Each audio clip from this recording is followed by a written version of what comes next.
Mesdames et messieurs, chers auditeurs, business people, bienvenue dans votre podcast The African Business Bridge, votre plateforme de promotion, des réflexions de promotion entrepreneuriale.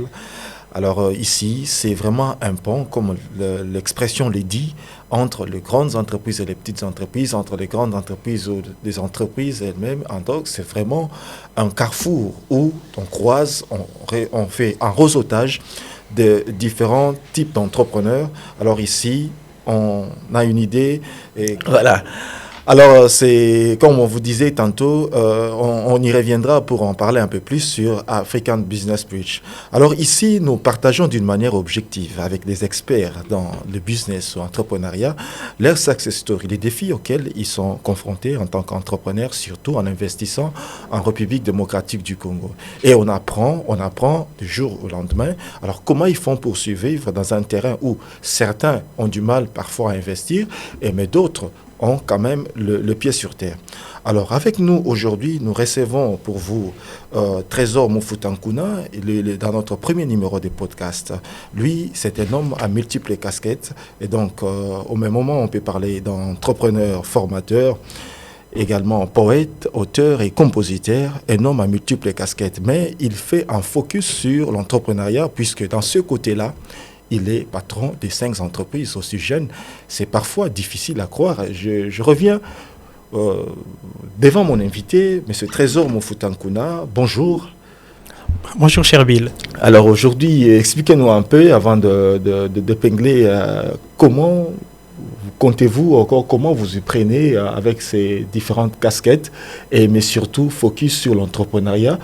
Et aussi, non seulement sur une seule entreprise, mais plus de 5 entreprises, aussi en République démocratique du Congo.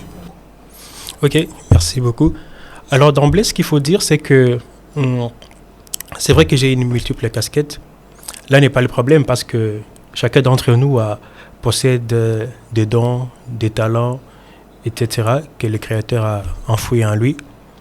Cependant, pour ma part, ce qui a été plus important pour moi, c'est de prendre tous mes dons, tous mes talents et de les convertir à une sorte d'offre et de service. Et du coup, j'ai pris tout ce que je sais faire de mieux et je l'ai mis sous forme de service afin que la plupart des personnes en bénéficient. Et c'est là même que naissent mes entreprises, partant des dons que je voudrais faire bénéficier, et je les professionnalise tout simplement. C'est pourquoi au fur et à mesure, me présente sous forme de plusieurs casquettes. Oui, on insiste, surtout que vous n'êtes pas un chômeur, il faut qu'on se le dise. Vous n'êtes pas un chômeur, vous êtes un employé. Alors, qu'est-ce qui vous a poussé? Vous vous sentez mieux dans l'entrepreneuriat, j'espère? Oui, parfaitement. Alors, qu'est-ce qui vous a justement poussé, comme vous l'avez dit tantôt, en convertissant vos talents, donc vos dons, ce que vous appelez dons, en esprit de service que vous voulez offrir, je sais pas moi, aux Congolais ou à tous ceux qui vivent en République démocratique du Congo, parce que vos entreprises sont en République démocratique du Congo. Alors, qu'est-ce qui vous a poussé justement à aller, non seulement une seule entreprise, 1, 2, 3, 4, 5, alors, et quelle était la motivation de non seulement que cette histoire ou encore cette idée de vouloir convertir vos passions, vos talents en entreprise, mais de le mettre en pratique? Oui, alors là, il y a plusieurs facteurs. Premièrement, un facteur d'intérêt, s'il faut le dire ainsi. L'intérêt ici, c'est que la carrière entrepreneuriale est une carrière qui nous colle à vie. Tandis que la carrière professionnelle, elle est limitée sur les temps. C'est-à-dire que la carrière professionnelle, je l'exerce jusqu'à ce que j'aurai ma retraite. Mais la carrière entrepreneuriale, je peux l'exercer jusqu'après l'âge de ma retraite. Et donc, la carrière entrepreneuriale, deuxièmement, est une carrière qui est liée à moi, à ma vision, à ce que je sais faire, à ce que je peux faire. La carrière professionnelle, par contre, elle est liée à une opportunité que j'ai d'avoir un travail, de nourrir ma famille et voilà, d'être un peu utile à la société. Tandis qu'en tant qu'entrepreneur, c'est ma vision, c'est ce que j'ai, que j'offre. Et ça, je peux le faire jusqu'à ma mort. Alors, là vous venez de dire quelque chose de très important, c'est que vous départagez, je pense qu'il y a un nouveau courant qui est né actuellement en République démocratique du Congo, c'est que depuis longtemps, on nous a accusé que le système congolais, oui, c'est que nous constatons, fait beaucoup plus de gens de quémandeurs d'emploi que de créateurs d'emplois. Alors vous êtes en train de vous pencher dans cette nouvelle vague. Alors, avant d'aller plus loin, j'aimerais revenir sur vous, justement, quand il s'agit de vos entreprises, de nous parler, pour ceux qui nous suivent, de vos entreprises.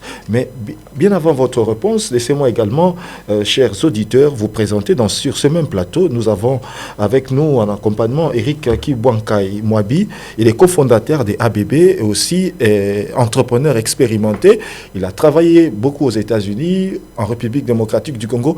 Avec lui, à un certain moment, nous aurons également à bénéficier de son expertise, surtout dans la suite du débat. Alors, je reviens chez notre guest d'aujourd'hui, Monsieur Trésor Mofutankuna. Les auditeurs veulent connaître un peu plus sur vos entreprises. Parlez-nous de vos entreprises.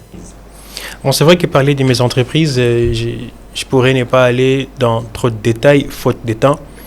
Mais seulement, il faut dire que mes entreprises sont regroupées dans un groupe appelé Etan Business Group. Etan Business Group, actuellement, compte en son sein 5 entreprises dans lesquelles je suis soit actionnaire, soit cofondateur. Parce qu'il faut le dire aussi avec honnêteté que je ne suis pas seul. Pour certains, je suis actionnaire majoritaire. Pour d'autres, je suis fondateur, d'autres cofondateurs.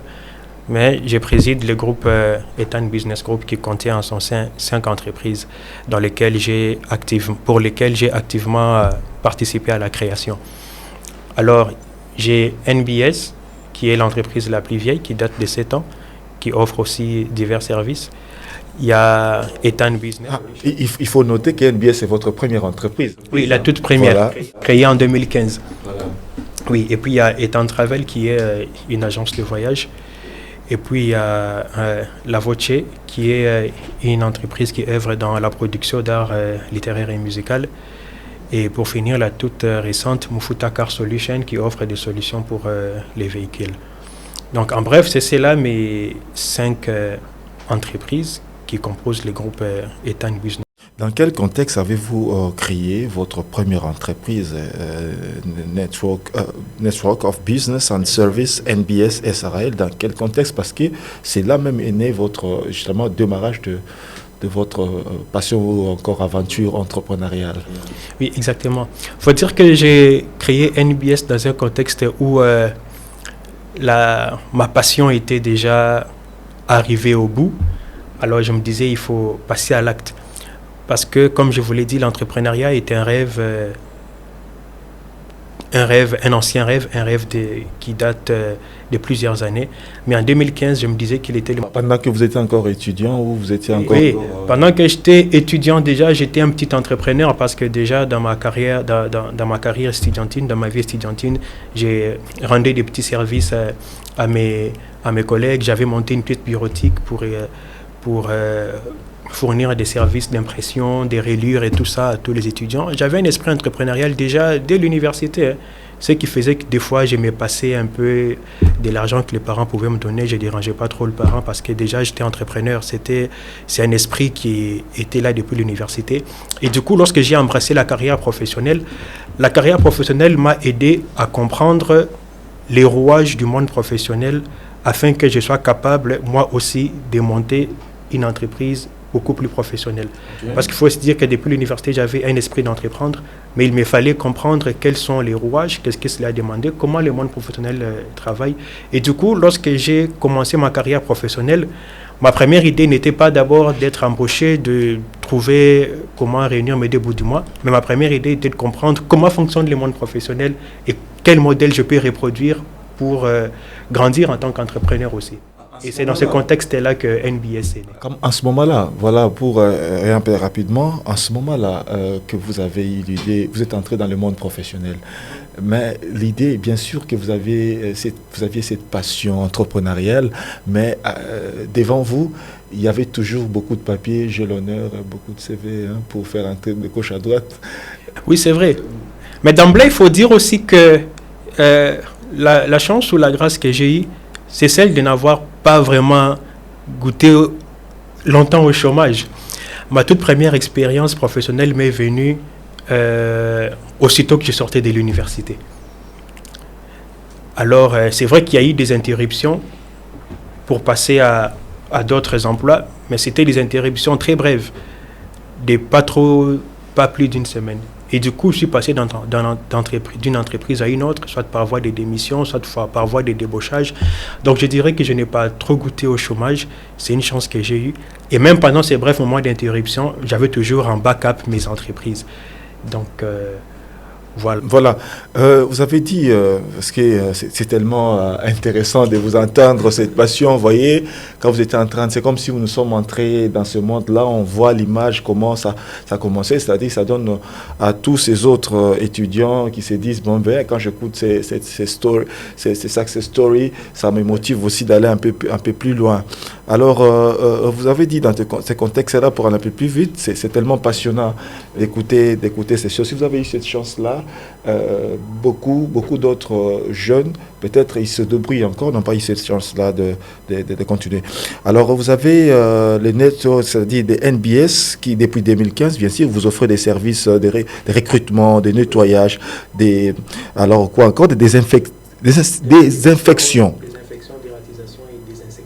Dératisation et désinfectisation. Est-ce que d'abord, rapidement, ça marche au Congo? Et je reviens. Et rapidement, et après les Network of Business and Service, vous avez Etan Business Solutions, là, créé en 2019 et œuvre dans le secteur de distribution, mobile money, vente de crédit, réabonnement TV, messagerie financière et tant d'autres. Il y a Etan Travel, il y a des vouchers, vous avez expliqué parce que vous êtes compositeur et aussi vous avez voulu créer ce côté-là, cette entreprise, et aussi Mufutaka Solution, une société récemment créée en 2022. Vous êtes allé des entreprises à entreprises. Mais un élément très important, aussi 5 entreprises que vous avez créées dans différents domaines. Je reviens rapidement. Avant d'entrer dans le fond de ces entreprises, c'est une réalité.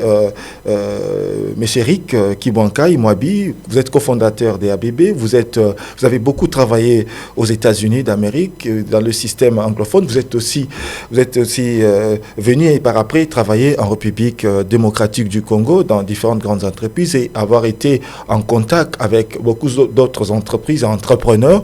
Vous avez quand même cette expérience-là. Alors dites-nous, en voyant un peu ce profil dressé par notre guest, Trésor Mufuta Nkuna, avec 5 entreprises, aussi jeunes, mais entreprise en entreprise, comment trouvez-vous ce profil? C'est intéressant. Tout à fait, merci beaucoup. Je pense que ce qui est intéressant en RDC, il y a toute une pépinière de jeunes entrepreneurs comme Trésor qui regorgent de compétences et surtout qui ont cette passion pour l'entrepreneuriat.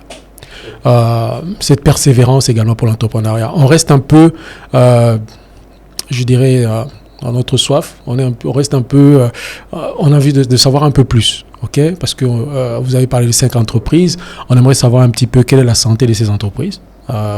Certains, donc la première a été créée en 2015, pratiquement 7 ans aujourd'hui. Qu'est-ce que vous avez réalisé? Moi, je pense que parlez-nous un petit peu de réalisation et puis on pourra faire le tour d'horizon de manière un peu plus globale, peut-être sur le plan africain, prendre un peu de recul, voir un peu certains aspects et puis je pourrais donner peut-être mon avis par rapport à vos entreprises. Qu'est-ce que vous êtes? Voilà, si vous pouvez nous aider un petit peu par rapport aux accomplissements, par exemple. Oui, voilà. Alors, c'est vrai que les accomplissements, il y en a tellement, mais pour aller un peu rapidement, NBS que nous avons créé en 2015 est une entreprise qui n'a fait que croître. Je me rappelle, lorsqu'on a créé NBS en 2015, nous n'avions pas de documents officiels, nous n'existions que de noms. Mais avec persévérance, une année après, nous avons trouvé des locaux en ville et nous avons créé un bon réseau des partenaires, notamment pour les domaines des recrutements. Nous sommes allés de croissance en croissance. Chaque année, nous avons de nouveaux clients. Et notre pic, c'était pendant la période de la COVID-19. Tout à l'heure, Bill demandait si ça marchait bien au Congo, la désinfection, la dératisation, etc. Pendant la COVID-19, c'est la période où nous avons été très sollicités dans les services de désinfection. Nous avons fait une grande campagne dans les réseaux sociaux, une grande campagne digitale sur les services de désinfection. Et en 2019, nous avons eu pas mal de clients qui ont sollicité les services de désinfection. Et cela nous a un peu mis sur la scène aussi. C'est vrai que nos accomplissements, je ne dirais pas que ce sont des accomplissements à grande échelle, mais du moins, notre courbe est vraiment grimpante. Et actuellement, nous sommes assez stables. Et étant business... En termes de chiffre d'affaires ou bien en termes de personnes que vous employez, je pense que l'impact économique et social, peut-être qu'on peut ne pas parler de chiffre d'affaires, mais au moins, dites-nous au moins combien... Ce qui est sûr, c'est que les chiffres augmentent chaque année et le nombre d'employés aussi. Le nombre d'employés, je ne dirais pas chaque année parce que c'est une charge. Mais au moins, au départ, nous n'étions que 2 ou 3. Aujourd'hui, nous avons 8 personnes qui sont employées au sein de NBS. Et il y a des services que nous créons en interne. Nous avons récemment mis en place un service commercial qui n'existait pas au début. Au début, il y avait un système de cumul de fonctions. Mais après, vu que la santé de l'entreprise augmente, nous éclatons les fonctions en procédant au recrutement d'autres personnes qui peuvent contribuer à la croissance de l'entreprise. Vous avez parlé des charges. Tu as parlé des charges, je peux se tutoyer. Hein? Exactement, oui. Tu as parlé des charges en termes d'employés. Je veux savoir, est-ce que tu embauches des gens qui ont beaucoup d'expérience ou bien tu embauches des gens qui sortent de l'université, tu les formes? Quel est ce qui a... Oui, donc, il y a un débat là-dessus. Généralement, les jeunes entreprises. Oui, il faut se le dire clairement que les main-d'œuvre expérimentées coûtent trop cher. Les main-d'œuvre expérimentées coûtent trop cher et on ne risque pas sur ces points-là. L'avantage que j'ai ou la stratégie que j'ai mis en place, c'est qu'en tant qu'entrepreneur, comme j'ai dit, les services dans lesquels je me lance sont des services que je m'assure de maîtriser à l'avance, qui font partie de mes dons et de mes talents. Et du coup, la stratégie, c'est que je prends des personnes qui ne sont pas trop expérimentées, qui ne peuvent pas coûter trop cher ou qui sortent fraîchement de l'université. Et après, comme je suis formateur aussi, j'ai ces talents de formation, je forme les personnes, je les mets devant mes attentes, j'investis en termes de formation, en termes de connaissances, en termes d'opportunités, en termes d'environnement de travail et tout ça. Et du coup, c'est une main-d'œuvre moins exigeante et qui donne beaucoup. Parce que je me suis focalisé à la formation et aux attentes. Et donc, c'est cela la stratégie par rapport à la main-d'œuvre. Mais à un moment donné, il faut les fidéliser aussi. Parce que lorsqu'ils se rendent compte qu'ils deviennent excellents dans leur travail, ils en demandent un peu plus. Mettons que si le chiffre d'affaires augmente également, c'est plus facile de pouvoir également augmenter les salaires de manière significative. J'allais parler en anglais. D'augmenter les salaires de manière assez significative. Mais c'est vrai que c'est très souvent un des problèmes des jeunes entreprises.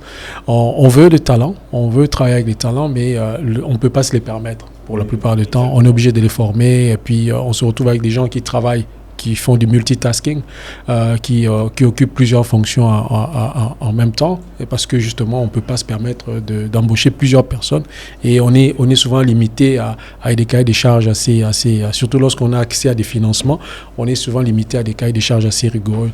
Par exemple, ne pas dépasser la charge, les OPEX, enfin les coûts d'opération liés au salaire. Peut-être il y a des gens il y a des cahiers des charges, pas plus de 10%, 15%.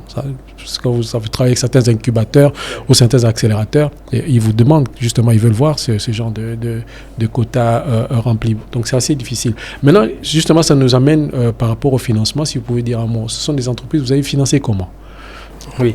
Alors, pour revenir brièvement à tout ce que vous avez dit, il faut dire que c'est une réalité dans notre pays. Vous voyez, les petites entreprises ou les entrepreneurs qui sont self-made comme nous autres, vous voyez, il y a beaucoup de contraintes, notamment des contraintes financières, des contraintes sur terrain, etc., ou des marchés qui viennent très lentement. Et dans ces contextes-là, il est difficile d'avoir plusieurs charges ou d'augmenter les charges du personnel.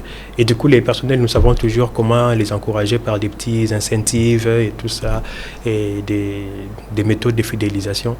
Il faut être honnête aussi en disant qu'il y a aussi des collaborateurs qui ont pu nous quitter au fil du temps, notamment par rapport aux conditions salariales, etc. Nous en avons connu.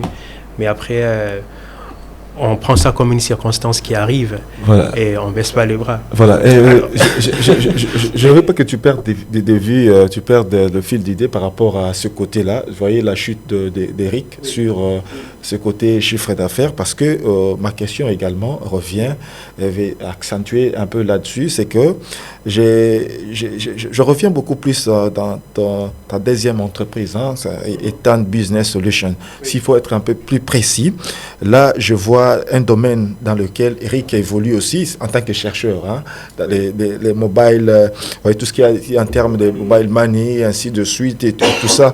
Alors là, vous êtes dedans, dans la distribution, et j'ai vraiment vu un peu beaucoup d'autres services.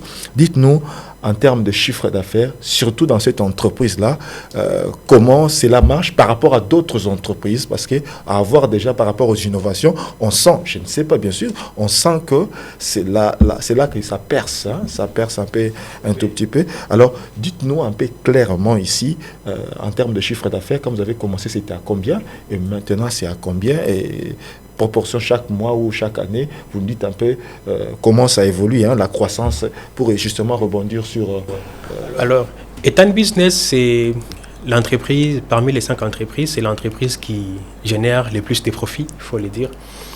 Et curieusement, comme vous le remarquerez, c'est une entreprise qui ne travaille que dans les mobile money, la distribution et les airtime, qui est un domaine qu'on peut juger comme domaine commun ou domaine très concurrentiel.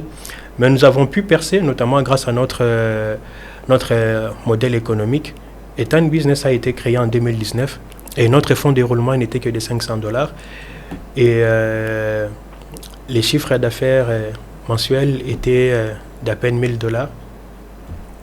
Alors aujourd'hui, en 2022, nous roulons avec plus de $5,000 et notre chiffre d'affaires mensuel en voisine les $6,000 à $7,000, les chiffres d'affaires mensuels. Et là, il faut dire que ce qui m'a beaucoup aidé, c'est le modèle économique que j'ai mis en place. Parce que, comme vous pouvez vous rendre compte... Attendez, c'est intéressant quand même. tu nous partages un peu ces modèles économiques, bien sûr, que tu as mis en place pour voir cette entreprise prospérer autant que d'autres entreprises. Parce que d'emblée, lorsqu'on parle de la vente des airtime, la vente des crédits, les mobile money, on voit... les petites personnes qui sont assises dans une cabine au coin de l'avenue, sous un parasoleil et tout ça. Et du coup, on a tendance à croire que c'est un domaine ou c'est un secteur négligé ou c'est un secteur moins porteur. Et pourtant, le airtime fait partie des secteurs les plus porteurs. Pourquoi? Parce que les airtime sont désirés chaque jour. Et du coup, vu que c'était un secteur assez concurrentiel, j'ai mis en place un modèle économique en me tournant essentiellement vers les corporates. Pourquoi les corporates? Parce que les entreprises, hormis le fait d'être des potentiels clients, mais elles ont des commandes énormes. Et du coup, j'ai mis en place un modèle économique qui pourrait rencontrer les besoins des entreprises. Déjà, Etan Business Solutions, j'ai dû les formaliser en les créant comme entreprise de droit congolais avec tout ce qu'il faut comme document. Et je l'ai vraiment formalisé en créant des adresses email professionnelles. J'ai donné à tous les opérateurs d'Etan Business des adresses email professionnelles. Et nous avons ouvert des comptes bancaires au nom de l'entreprise. Nous avons mis en place un site internet, nous avons mis en place une politique commerciale et nous avons attaqué les entreprises. Ça, c'est de 2019 à 2022. Oui. Et du coup, il y a beaucoup d'autres détails que nous avons faits pour perfectionner et pour vendre l'image d'Etan Business auprès des entreprises. Et du coup, vu les séries que nous avons présentées, et même la façon de présenter les factures, la façon de présenter les proformas, et les différents modes de paiement et tout ça, tous ces modèles que nous avons présentés ont rencontré les besoins ou les exigences de plusieurs grandes entreprises et organismes internationaux des Nations Unies, etc., qui n'ont pas eu du mal à nous prendre dans la liste officielle de leurs fournisseurs de airtimes. Et c'est ce qui a justifié au fait la croissance de nos chiffres, parce que nous avons travaillé essentiellement avec des corporates qui en une journée peuvent vous passer une commande de $1,000, de $2,000, de airtime et tout ça. Et nous avons 5-6 entreprises et ONG. Et du coup, nos chiffres ne peuvent qu'exploser grâce à ces modèles économiques. Et ces chiffres ne font qu'augmenter. Comparativement, s'il faut répondre à la préoccupation d'Éric, comparativement à d'autres entreprises, tu peux faire le parallélisme en termes de chiffre d'affaires, voir un peu dans ces 4 autres entreprises, qu'est-ce qui évolue, qu'est-ce qui bloque, et ainsi de suite. Oui, il faut dire que les paramètres qui a permis à Etan Business d'évoluer, c'est que Etan Business s'est beaucoup démarqué de ses concurrents. C'est ce qu'il faut le dire. Parce qu'il y a plusieurs entreprises qui vendent les RTM, oui, mais il y en a très peu qui sont professionnalisés et organisés comme Etan Business. Parmi tous ceux qui vendent les RTM dans la cité, vous trouverez rarement des vendeurs de RTM qui ont des bureaux, des adresses email professionnelles, qui reçoivent les commandes des clients par mail et qui envoient des factures par mail et qui reçoivent les paiements par virement bancaire. Vous voyez? Donc, Etan Business s'est beaucoup démarqué de ses concurrents et c'est ce qui fait que nous soyons un peu dans les tops et qu'il y ait un décalage avec nos concurrents. Et c'est le facteur qui nous a permis de nous développer plus rapidement. Par contre, avec NBS, tous les services que nous rendons, nous avons un modèle économique, oui. Cependant, la concurrence est très rude. La concurrence est très rude. Nous avançons, cependant, à petits pas. Et nous sommes obligés de mettre en place d'autres politiques commerciales pour avoir plus de clients. Et cela nous permet d'avancer très, très, très lentement, mais sûrement. Vous voyez? Donc, Éric, si je peux rebondir un tout petit peu par rapport à... Voilà, c'est quand même intéressant. Un bon exemple, sur les 5 entreprises, il y a une entreprise qui a un peu... on observe l'ascension fulgurante ou avec un modèle économique créé, et ce qui peut inspirer aussi beaucoup d'autres entrepreneurs. Mais ce qui me retient ici dans cette entreprise, c'est le côté apport, innovation. Vous voyez, je sens quand même l'apport de la technologie, je sens un peu, vous voyez un peu tous les éléments quand il évoque un peu la manière dont l'échange avec ses clients, ces modèles économiques basés essentiellement parfois sur l'Internet, les e-money, ainsi de suite et tous les autres. Est-ce que comment trouvez-vous l'aperçu de ces entreprises avec ces modèles économiques et beaucoup d'autres entreprises, 4 autres entreprises, et par rapport aux problèmes qu'il évoque, évidemment, mais aussi la même réalité que nous constatons avec Éric, il y a beaucoup d'autres Congolais qui pourront être dans la même situation où ils ont des entreprises, ainsi de suite. Cet aperçu des entreprises, pouvez nous en dire un peu plus. Tout à fait. En tout cas, je remercie beaucoup Trésor. Je vois beaucoup d'efforts qu'il est en train de faire. J'ai posé tout à l'heure la question de savoir par rapport au financement, c'est quand même clé. En parlant d'innovation, il y a une certaine dynamique créative au cœur de l'innovation qui fait que les investisseurs au niveau africain vont derrière cette dynamique. Pour avoir les financements, aussi bien que ce soit avec les accélérateurs, même les incubateurs. On veut voir cette dynamique, cette constante approche vers l'innovation, ce focus vers l'innovation, d'apporter en plus une vraie différenciation du fait de l'innovation. Vous avez parlé de la différenciation tout à l'heure. Quand je regarde, on peut disséquer un petit peu vos entreprises. Et effectivement, un des conseils que je donnerais, c'est...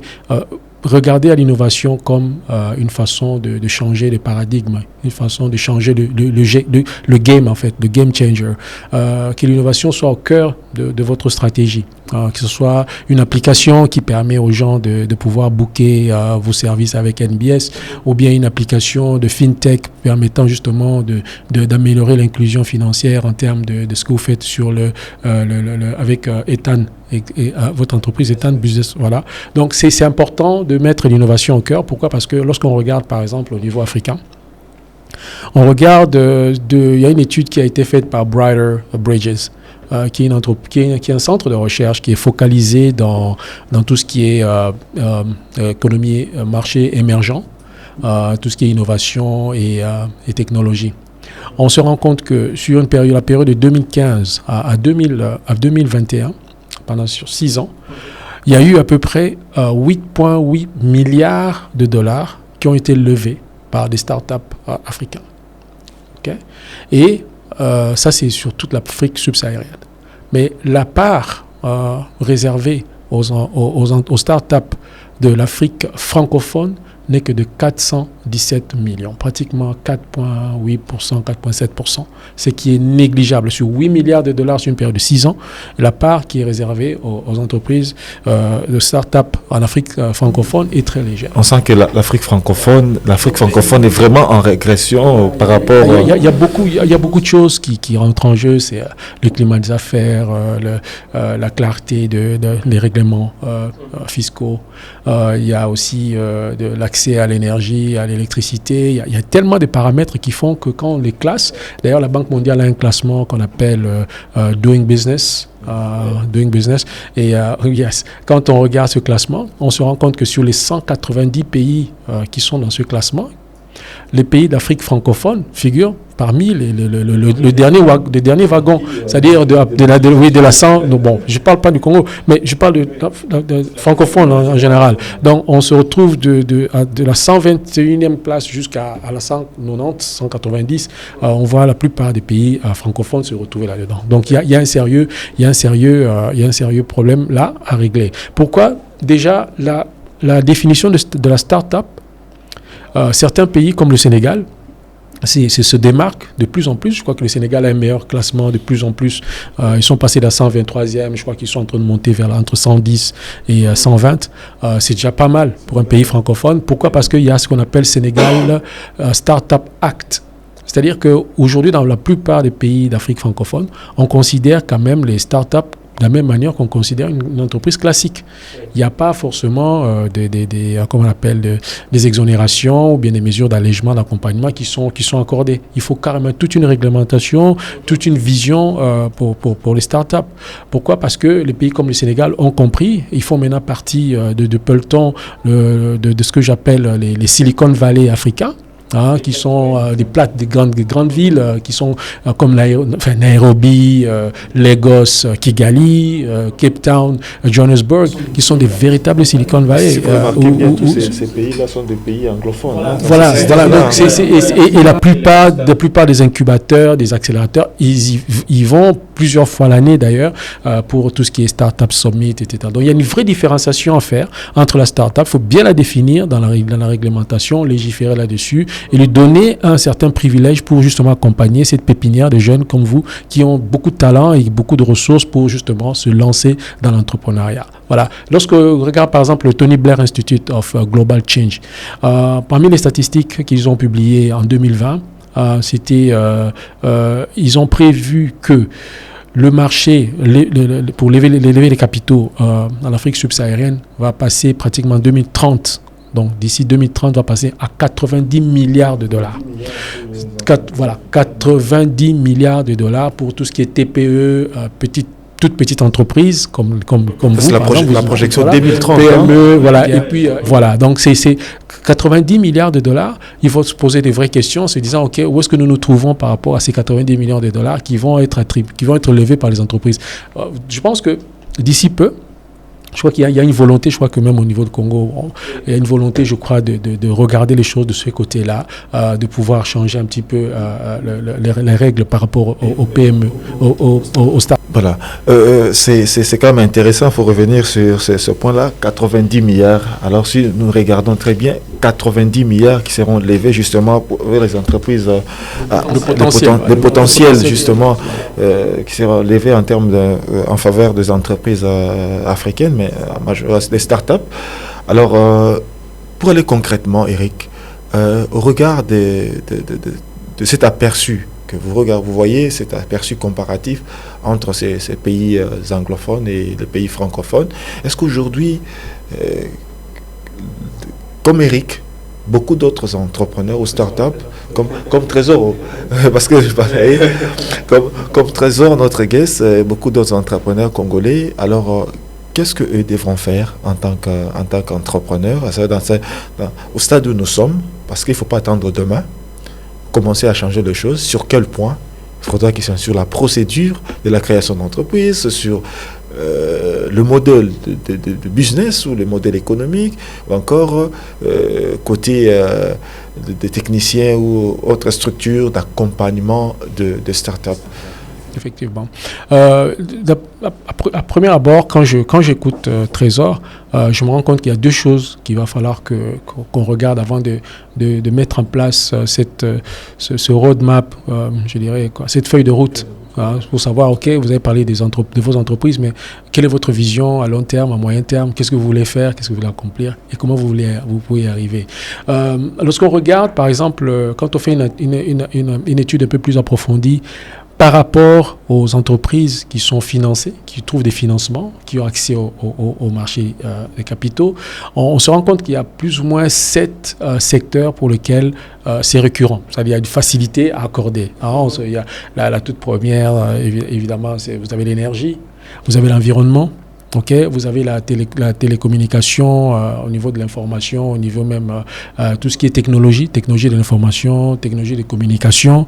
Vous avez l'agriculture, vous avez les petites et moyennes entreprises, vous avez les entreprises sociales. Voilà, le transport, la santé, voilà, le transport, le développement social. Ce sont des secteurs prioritaires en termes de... Ce sont des secteurs prioritaires où lorsque vous calez là-dedans, bien vous multipliez un petit peu vos chances parce qu'ils ont des ricochets sur le plan social et économique et l'impact est beaucoup plus mesurable par rapport à beaucoup de paramètres au niveau de la Banque mondiale et autres. Donc, quand vous êtes là, par exemple, quand j'écoute vos entreprises, vous essayez de vous centrer du maximum dans cet agenda-là. C'est pour ça qu'il faut, comme j'ai dit tout à l'heure, mettre réellement l'innovation au cœur même de votre stratégie et surtout l'innovation technologique, ce qui vous donnera un peu ce edge-là. Ensuite, mettre en place une feuille de route pour justement attirer des incubateurs, des accélérateurs. Les incubateurs, ce sont généralement au début, lorsque vous créez vos entreprises, ils sont là pour vous aider. Et après, vous passez à tout ce qu'on a comme les business angels, les debt financing ou bien les venture capital companies qui vont vous apporter un support sur le plan de la trésorerie et d'autres vont apporter un support dans l'accompagnement. Donc, c'est important de mettre en place cette feuille de route et savoir avoir accès à l'information. Exact. Très important. L'accès à l'information et savoir où est-ce qu'on peut rencontrer, où est-ce qu'on peut se mettre en valeur pour justement rencontrer, créer l'opportunité d'être remarqué par ces différents groupes et organisations. Il y a, par exemple, au Congo, en RDC, nous avons par exemple le Startup Summit. Il y en a plusieurs, il y a Partech, il y a beaucoup d'autres plateformes, même si vous pouvez voyager, si tu peux voyager au niveau de l'Afrique du Sud, au niveau même des différentes Silicon Valley africains, comme j'appelais, des grands centres Kigali, Lagos, Cape Town, Johannesburg et autres, et venir expliquer un petit peu, présenter votre entreprise, présenter votre idée.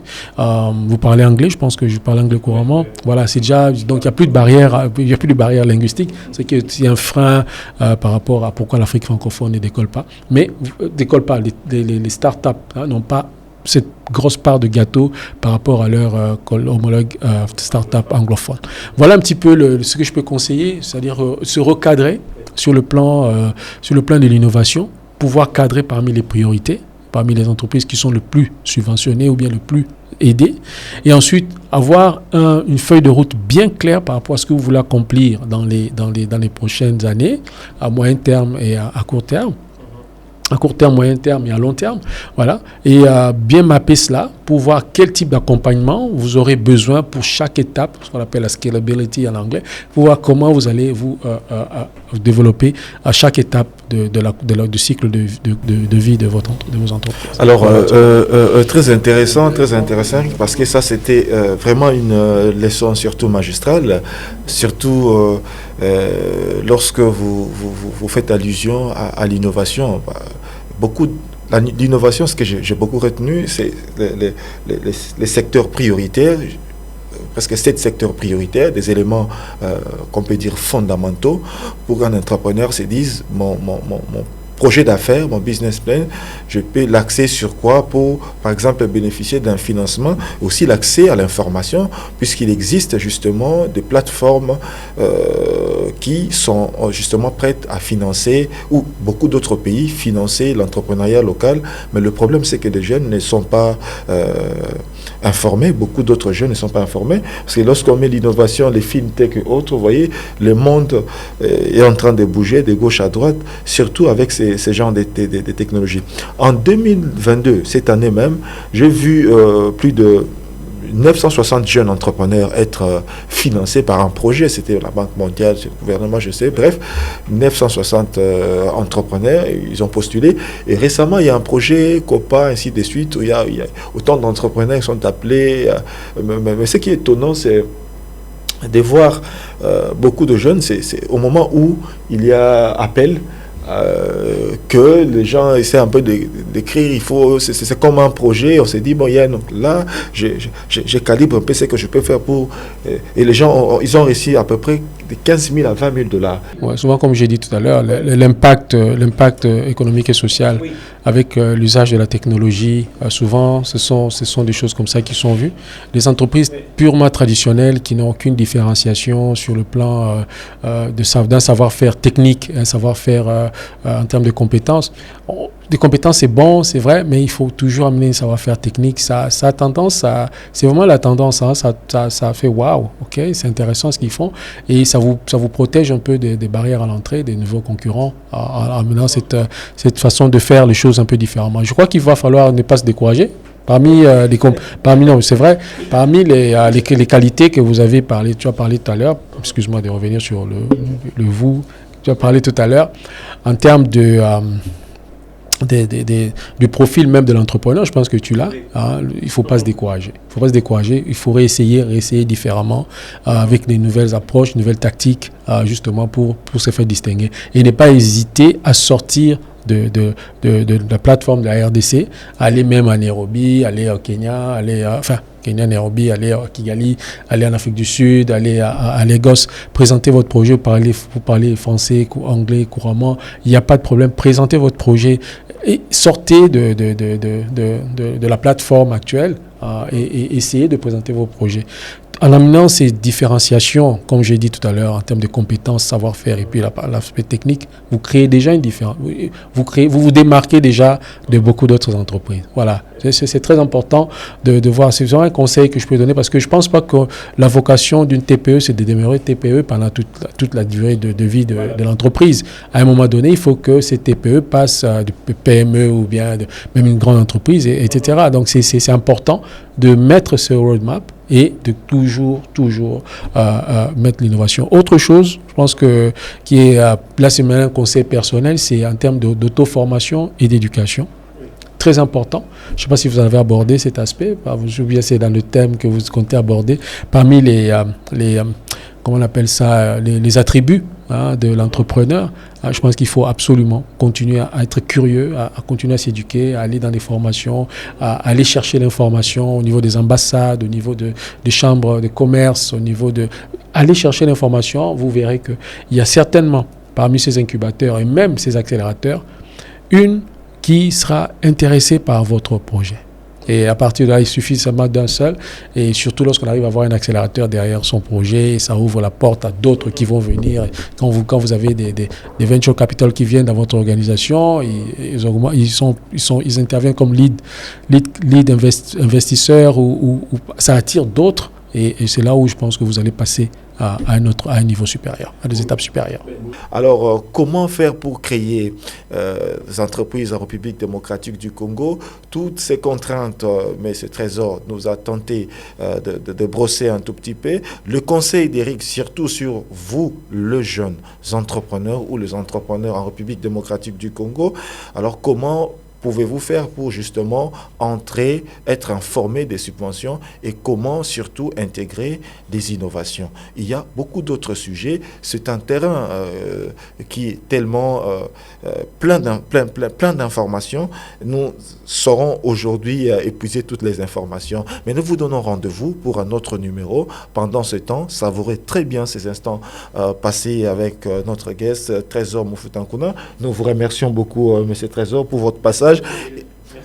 Et pour vos informations, en tout cas, partagées avec notre communauté de ABB en ligne. Et merci à vous, M. Eric Kibanka Imwabi, cofondateur d'ABB, et pour justement cette plateforme qui aideront désormais tous les entrepreneurs, que ce soit au Congo ou ailleurs, qui peuvent comprendre comment évoluer en République démocratique du Congo, parce que ici défileront beaucoup d'entrepreneurs de différents horizons. Alors, ils seront tellement très bien informés. Merci à Billy, merci à Franck et toute l'équipe, avec toute la logistique possible. En tout cas, il y a une grande équipe derrière ces voix que vous venez d'entendre, que vous venez d'écouter. Alors, restez scotchés. Les choses viennent à peine que de commencer. Alors, ici, vous ne raterez rien. Vous serez toujours scotchés. Alors, à plus. Merci.